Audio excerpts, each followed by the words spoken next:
हमारे चैनल में आपका बहुत बहुत स्वागत है। सभी को मेरा नमस्कार। होली की आप सभी को बहुत बहुत शुभकामनाएं। तो देखिए, चंद्र ग्रहण 2024 साल का पहला चंद्र ग्रहण 25 मार्च को लगेगा। इस दिन होली का त्यौहार भी है।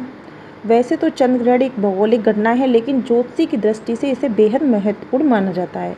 तो देखिए, चंद्र ग्रहण में हमें ठाकुर जी की पूजा करनी है या नहीं करनी है, अगर हमें लड्डू गोपाल की सेवा करनी है तो चंद्र ग्रहण में कैसे करनी है, आज इस वीडियो में यही जानेंगे। तो आइए वीडियो शुरू करते हैं। तो देखिए, पहले हम जान लेते हैं चंद्र ग्रहण का टाइम। चंद्र ग्रहण 25 मार्च को सुबह 10:23 से शुरू होगा, जो दोपहर 3:02 तक रहेगा। चंद्र ग्रहण का सूतकाल ग्रहण के समय से 9 घंटे पूर्व ही प्रारंभ हो जाता है। तो आइए अब ठाकुर जी के बारे में जान लेते हैं, किस तरीके से सेवा करनी है और क्या करना है। धार्मिक ग्रंथों में चंद्र ग्रहण से जुड़े कई नियमों का वर्णन किया गया है।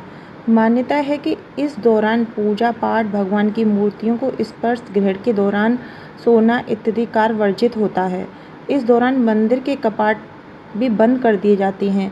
वहीं घर में मौजूद पूजा स्थल को भी वस्त्र से अच्छी तरह ढक देना चाहिए। इसके साथ ही घर में बैठकर मंत्रों का जाप करना चाहिए।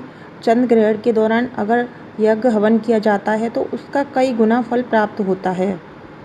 तो देखिए, अब करनी है हमें लड्डू गोपाल की सेवा कैसे। देखिए, अगर आपके यहाँ केवल लड्डू गोपाल हैं तो देखिए आप लड्डू गोपाल की सेवा कैसे करेंगे, और अगर आपके यहाँ बाकी ठाकुर जी हैं, युगल जोड़ी हैं, तो देखिए लड्डू गोपाल बाल स्वरूप होते हैं, बच्चे का स्वरूप होते हैं, इसलिए हम लड्डू गोपाल की सेवा एक बच्चे की तरह करते हैं। लेकिन बाकी जैसे राम सीता जी हैं, हमारे यहाँ भगवान विष्णु, माता लक्ष्मी हैं और कृष्ण भगवान बड़े राधा युगल जोड़ी हैं, तो इनकी सेवा हम नहीं कर सकते हैं। चंद्र ग्रहण में छू भी नहीं सकते हैं। इस टाइम हमें मंदिर पर पर्दा लगाकर उसे तब तक नहीं छूना जब तक ग्रहण खत्म ना हो जाए। ग्रहण खत्म होने पर सारे ठाकुर जी की पोशाक बदलकर मंदिर को साफ कर तब ही पूजा शुरू की जाएगी। लेकिन लड्डू गोपाल एक बाल स्वरूप है, तो उनकी सेवा अलग तरीके से होती है। तो सेवा कैसे करनी है, चंद्र ग्रहण से पहले आप पूरे मंदिर को ढक दें और लड्डू गोपाल को, अगर आप अपने रूम में रहते हैं कंटिन्यू, तो रूम में एक चौकी या सिंहासन पर अलग से बिठा लें,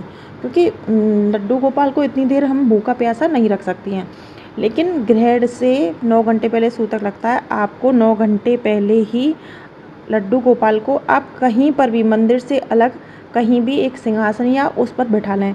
लेकिन लड्डू गोपाल को भी आपको स्पर्श नहीं करना है। लेकिन आपको देखिए, जैसे लड्डू है, मठरी है, आप चाहें तो खीर भी बना सकती हैं और 1 लोटा जल। लेकिन ड्राई फ्रूट्स हैं, आप सूखा भोजन लड्डू गोपाल के लिए रख सकते हैं, क्योंकि लड्डू गोपाल इतनी देर भूखे नहीं रह सकते हैं।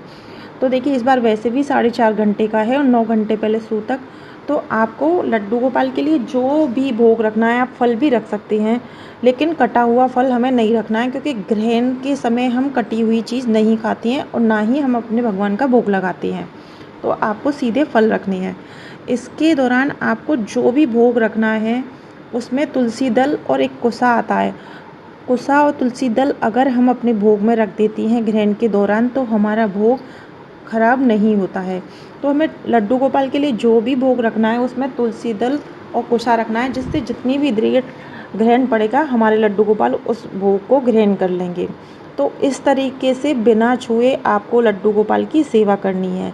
ग्रहण खत्म होने के बाद आपको लड्डू गोपाल को स्नान करा के कपड़े बदलने हैं, उसके बाद दोबारा आपको मंदिर में स्थापित कर देना है। अब जानते हैं ग्रहण हमारे भारत में है या नहीं है। पहली बात, ग्रहण जो होता है वो उसका थोड़ा बहुत असर तो हर जगह देखने को मिलता है। अगर आप चाहें तो अपने लड्डू गोपाल की, जैसे मैंने कहा, उस तरीके से सेवा कर सकती हैं। लेकिन कुछ लोगों का मानना है कि भारत में नहीं होगा। अगर आप उन लोगों की बात मानते हैं तो ग्रहण का फिर तो भारत में है ही नहीं, फिर तो आप जैसे पूजा करते हैं वैसे पूजा कर सकते हैं। वैसे 25 मार्च को जो चंद्र ग्रहण सुबह 10:23 से शुरू हो रहा है, दोपहर 3:02 तक रहेगा। इससे पहले होली और चंद्र ग्रहण दोनों ही साल 1924 में लगे थे। साल का यह पहला चंद्र ग्रहण उपछाया चंद्र ग्रहण होगा, जो करीब 4 घंटे रहेगा। और वैसे माना जाए तो जो होली के दिन लगने वाला चंद्र ग्रहण है वो भारत में दृश्यमान नहीं होगा। और लेकिन कुछ बातों से इसको सब जगह थोड़ा थोड़ा असर देखा जाता है। तो यह आपके ऊपर है कि आपको कैसे सेवा करनी है, ग्रहण मानना है या नहीं मानना है। आपको हमारी वीडियो कैसी लगी ये कमेंट बॉक्स में ज़रूर बताएं, और वीडियो पसंद आए तो चैनल को सब्सक्राइब करें और वीडियो को लाइक शेयर अवश्य करें। होली की आप सभी को बहुत बहुत शुभकामनाएं।